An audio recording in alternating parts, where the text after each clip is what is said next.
dans l'arrogance et l'idolâtrie.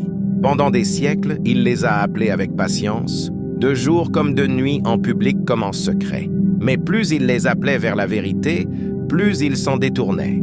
Pourquoi un messager d'Allah a-t-il été autant rejeté? Que cache réellement l'histoire du déluge que beaucoup pensent connaître? Reste avec moi jusqu'à la fin, car le récit de Nuh n'est pas une simple histoire.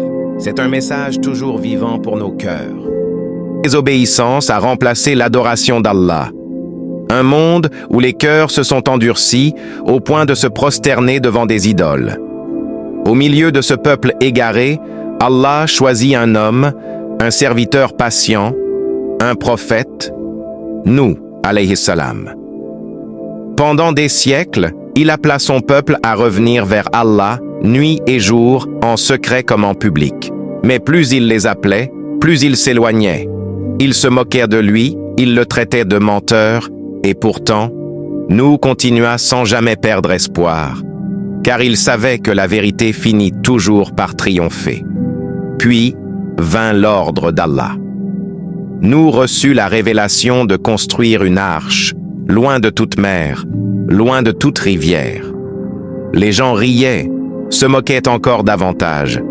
Mais Nuh obéissait, car la foi ne dépend pas de ce que l'on voit, mais de ce qu'Allah a promis. Lorsque le signe apparut, le ciel s'ouvrit, la terre jaillit, et les eaux se rencontrèrent dans un déchaînement jamais vu. Nuh fit monter les croyants et les créatures par couple, pendant que le monde autour d'eux disparaissait sous les flots. Au milieu de ce chaos, un moment déchira le cœur du prophète. Nuh appela son fils, l'invitant une dernière fois à croire et à monter dans l'arche. Mais son fils refusa, pensant qu'une montagne pourrait le sauver. Les vagues s'interposèrent entre eux et la promesse d'Allah s'accomplit. Ce jour-là, la foi seule était un refuge. Lorsque le châtiment prit fin, les eaux se retirèrent par l'ordre d'Allah, et l'arche se posa sur la terre, silencieuse. Le monde avait changé. Ce récit n'est pas seulement une histoire ancienne, c'est un rappel pour chaque cœur. Lorsque la vérité est claire, le salut ne se trouve ni dans la force, ni dans la ruse, mais uniquement dans l'obéissance à Allah. Poursuit le récit en expliquant comment Nuh, alayhi salam, vécut parmi son peuple pendant 950 années, les appelant inlassablement à l'unicité d'Allah. Décrit sa fatigue, sa patience, ses invocations nocturnes, ses larmes face à l'endurcissement des cœurs. Montre comment les notables du peuple manipulaient les plus faibles, comment l'orgueil les empêchait d'accepter la vérité, et comment ils se rassuraient dans leur égarement en se moquant du prophète et des croyants qui le suivaient. Explique en profondeur la sagesse d'Allah derrière le retard du châtiment, la miséricorde divine qui laissait encore une chance au repentir et la responsabilité individuelle de chaque âme. Décrit le moment où Nuh, épuisé mais toujours soumis, invoqua Allah après avoir compris que plus aucun cœur ne s'ouvrirait à la foi. Fait ressentir la gravité de cette invocation, non comme une colère humaine, mais comme une soumission totale à la justice divine. Raconte ensuite la révélation de la construction de l'arche avec précision. Le lieu improbable, les dimensions, l'obéissance totale de Nuh et les moqueries répétées de son peuple.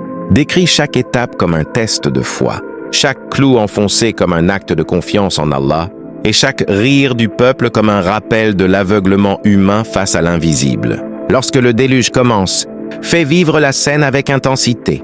Le ciel qui se déchire, la pluie incessante, la terre qui fait jaillir ses sources, le chaos total qui s'installe. Explique que ce n'est pas une simple pluie, mais un décret divin auquel rien ne peut résister. Décrit l'arche comme un refuge de foi au milieu d'un monde qui s'effondre. Accorde une place importante au dialogue entre Nuh et son fils, en expliquant la leçon majeure de cet épisode. La parenté ne sauve pas sans la foi, et la foi ne dépend ni du nom ni du sang, mais de la soumission à Allah. Fait ressentir la douleur d'un père prophète, mais aussi son acceptation du décret divin. Après la fin du déluge, décrit le silence qui s'installe, les eaux qui se retirent sur ordre d'Allah et l'arche qui s'immobilise. Explique comment Allah rappelle à nous que la véritable réussite n'est pas la survie physique, mais la réussite spirituelle. Conclut le récit en reliant cette histoire à notre époque, en rappelant que chaque génération est testée, que chaque être humain construit symboliquement son arche à travers ses choix et que le véritable refuge demeure toujours l'obéissance à Allah avant que le moment décisif n'arrive. Allah dit dans le Coran, jusqu'à ce que, lorsque notre ordre vint et que le four, Tanur, se mit à bouillonner, nous dîmes, charge dans l'arche un couple de chaque espèce, ainsi que ta famille, sauf ceux contre qui le décret a déjà été prononcé, et ceux qui ont cru. Sourate Hud 11, verset 40. Et l'explication du verset. Le mot arabe « tanour » désigne un four ou un foyer utilisé traditionnellement pour cuire le pain. Selon la majorité des exégètes, Ibn Kathir, At-Tabari, Al-Qurtubi, ce four se trouvait dans la maison de Nou ou dans un lieu connu de lui. L'ébullition de l'eau dans ce foyer était le signe précis donné par Allah à nous pour lui indiquer que le châtiment allait commencer. Ce point est essentiel. L'inondation n'a pas commencé uniquement par la pluie. Elle a commencé par la terre elle-même, là où l'eau ne devait normalement jamais jaillir. Même un foyer sec, destiné au feu, s'est mis à produire de l'eau bouillonnante. C'est un signe clair que le déluge n'était pas un phénomène naturel ordinaire, mais un décret divin. Ce que disent les savants? Ibn Kathir explique que, lorsque l'eau a jailli du Tanur, Nouh a immédiatement compris que l'ordre d'Allah était arrivé. Il a alors commencé à faire monter les croyants et les créatures dans l'arche. Certains récits rapportent que l'eau sortait du sol, des fissures de la terre et même des endroits les plus inattendus comme les foyers et les fours. Cela rejoint un autre verset. Nous ouvrîmes alors les portes du ciel pour une eau torrentielle et nous fîmes jaillir la terre en source. Sourate Al-Qamar 554, verset 11-12, a le message spirituel. Le fait que l'eau commence par un foyer domestique enseigne une leçon forte. Le châtiment peut venir là où l'homme se sent le plus en sécurité. Rien ne peut résister à l'ordre d'Allah. Quand le signe apparaît, il n'y a plus de délai. C'est aussi pour cela que Nouh n'a pas attendu. Dès que le Tanur a bouillonné, il a obéi sans hésiter. Dans l'arche et à se placer sous la miséricorde d'Allah, lui rappelant que nul refuge n'existe ce jour-là en dehors de la protection divine. Montre que le refus du Fils ne vient pas d'une ignorance totale, mais d'un orgueil intérieur, d'une confiance excessive dans les causes matérielles et d'un éloignement progressif de la foi. Fais entendre sa réponse froide et trompeuse lorsqu'il affirme qu'il se réfugiera sur une montagne pour échapper aux eaux, pensant que la nature et son intelligence pourront le sauver. Décrit la douleur silencieuse de nous, partagée entre son amour de père et son obéissance totale à Allah, comprenant que la parenté ne sauve pas sans la foi. Fait ressentir l'instant où une vague immense s'interpose entre eux, scellant le destin du Fils, et le cœur de nous se brise tout en restant soumis au décret divin. Le ton doit être lent, grave et poignant, rappelant que le salut ne repose ni sur la lignée, ni sur la proximité avec un prophète, mais uniquement sur la foi sincère et l'obéissance à Allah. Cette scène doit inviter l'auditeur à réfléchir sur l'orgueil, l'illusion de la sécurité matérielle et la réalité que, lorsque le commandement d'Allah arrive, aucun refuge n'existe en dehors de lui. Lorsque les vagues s'élevèrent comme des montagnes et que l'arche avançait sous l'ordre d'Allah, Nouh appela son fils une dernière fois, avec la douleur d'un père et la responsabilité d'un prophète. Allah rapporte précisément cette scène dans le Coran afin qu'elle devienne une leçon intemporelle pour toute l'humanité. Dans la sourate Hud, Allah dit explicitement « Et l'arche vogua avec eux au milieu de vagues comme des montagnes. Nouh appela son fils, qui restait à l'écart. « Ô mon fils, monte avec nous et ne sois pas avec les mécréants. » Coran sourate Hud 11:42. Ce verset montre clairement que Nouh n'a jamais abandonné son fils, même au moment du châtiment, et qu'il lui a adressé un dernier appel empreint de miséricorde et de vérité.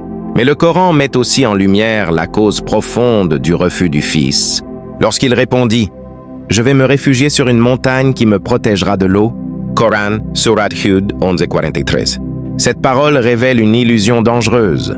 Croire que les causes matérielles, la hauteur, la force ou l'intelligence humaines peuvent sauver lorsque le décret d'Allah est décrété. Nouh répondit alors par une vérité absolue, rapportée mot pour mot dans le même verset, « Il n'y a aujourd'hui aucun protecteur contre l'ordre d'Allah, sauf pour celui à qui il fait miséricorde. » Coran, Surat Hud 11:43. Puis Allah conclut cette scène par une phrase courte mais lourde de sens. « Et les vagues s'interposèrent entre eux, et il fut parmi les noyés. Coran, Surat Hud 11 et 43. Ainsi, la séparation entre nous et son Fils n'est pas seulement une noyade physique, mais la démonstration claire que la parenté ne sauve pas sans la foi. Cette vérité coranique est renforcée par l'enseignement du prophète Muhammad, paix et salut sur lui, qui a dit dans un hadith authentique rapporté par Muslim, « Celui dont les œuvres le retardent, sa lignée ne l'avancera pas. » Sahih Muslim. Ce hadith explique la sagesse derrière l'histoire du fils de Nuh.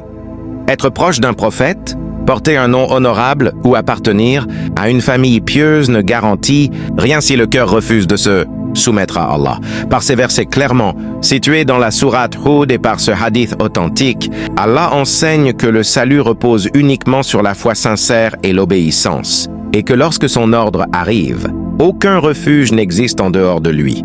L'histoire de Nuh n'est pas seulement un récit du passé, mais un message vivant pour nos cœurs aujourd'hui. Invite les spectateurs à réfléchir sur leur propre relation avec Allah, sur l'obéissance, la sincérité et le véritable refuge face aux épreuves. Puis adresse-toi directement à eux avec douceur et bienveillance. Encourage-les à partager en commentaire ce que cette histoire leur a appris, la leçon qui les a le plus touchés ou la réflexion qu'ils emportent avec eux après cette vidéo. Demande-leur de soutenir ce travail de rappel en aimant la vidéo s'ils ont ressenti un bienfait et à s'abonner à la chaîne pour ne pas manquer les prochains récits et rappels spirituels. Termine en invoquant une bénédiction pour ceux qui regardent, commentent et soutiennent la chaîne, en rappelant que diffuser le bien est une œuvre méritoire auprès d'Allah et que chaque interaction peut être une sadaqa qui profite à tous.